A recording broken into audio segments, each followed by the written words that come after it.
এইকাৰণে মই ইয়াতে সমাপ্ত কৰিছোঁ। সঞ্জয় দেৱ ডাঙৰীয়া আপোনালোকক আৰু ভালকে ক'ব। মই जहाँ विदेशी आइकन यहाँ माटी किने करेला लेकिन हमने कर आरो जी किने 5टा रकम राज्य চিনটো থাকিব। আপোনালোকে সকলোৱে মিলি এই জাহাজ চিনটোত যাতে ভোট দিয়ে। কালি দিনটো কালি ভোট দিবা কাক?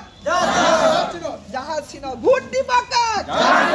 আজি মাৰ্ঘেৰিটাৰ নামডাং গাঁৱত আমাৰ প্ৰায় 3 শতাধিক আমাৰ চাহ শ্ৰমিক বন্ধুসকল অসম জাতীয় পৰিষদ যোগদান দিবলৈ তেখেতসকলে নিজে আমাৰ অফিচত আহি যোগদান কৰিবলৈ আগ্ৰহ প্ৰকাশ কৰিলে। আজি আপুনি দেখি পাইছে আমাৰ পিছফালে 300কৈ অধিক আৰু এই কেইদিন ধৰি আমি দেখিছোঁ বিশেষকৈ আমাৰ আদিবাসী ভাই বন্ধুসকল আমাৰ অসম জাতীয় পৰিষদৰ লুৰিণজ্যোতি গগৈ ডাঙৰীয়াৰ পক্ষত থিয় হ'বৰ কাৰণে ওলাই আহিছে আৰু মোৰ বিশ্বাস এইবাৰ লুৰিণজ্যোতি গগৈ খুব ভাল ৰেজাল্ট ডিব্ৰুগড়ৰ পৰা কৰিব আৰু বিপুল ভোটেৰে তেখেত জয়ী হ'ব।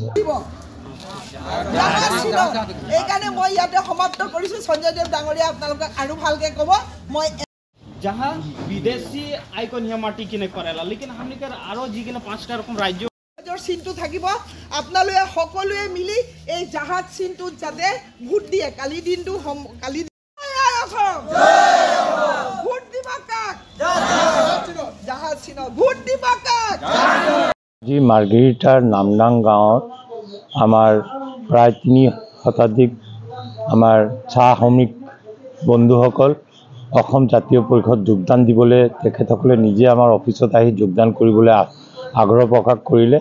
আজি আপুনি দেখি পাইছে আমাৰ পিছফালে 300কৈ অধিক আৰু এই কেইদিন ধৰি আমি দেখিছোঁ বিশেষকৈ আমাৰ আদিবাসী ভাই বন্ধুসকল আমাৰ অসম জাতীয় পৰিষদৰ লুৰিণজ্যোতি গগৈ ডাঙৰীয়াৰ পক্ষত থিয় হ'বৰ কাৰণে ওলাই আহিছে আৰু মোৰ বিশ্বাস এইবাৰ লুৰিণজ্যোতি গগৈ খুব ভাল ৰেজাল্ট ডিব্ৰুগড়ৰ পৰা কৰিব আৰু বিপুল ভোটেৰে তেখেত জয়ী হ'ব।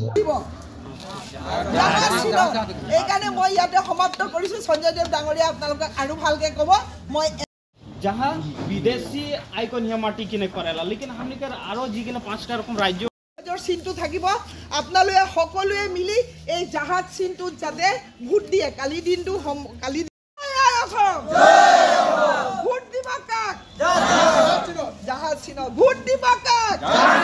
আজি মাৰ্ঘেৰিটাৰ নামডাং গাঁৱত আমাৰ প্ৰায় 3 শতাধিক আমাৰ চাহ শ্ৰমিক বন্ধুসকল অসম জাতীয় পৰিষদ যোগদান দিবলৈ তেখেতসকলে নিজে আমাৰ অফিচত আহি যোগদান কৰিবলৈ আগ্ৰহ প্ৰকাশ কৰিলে।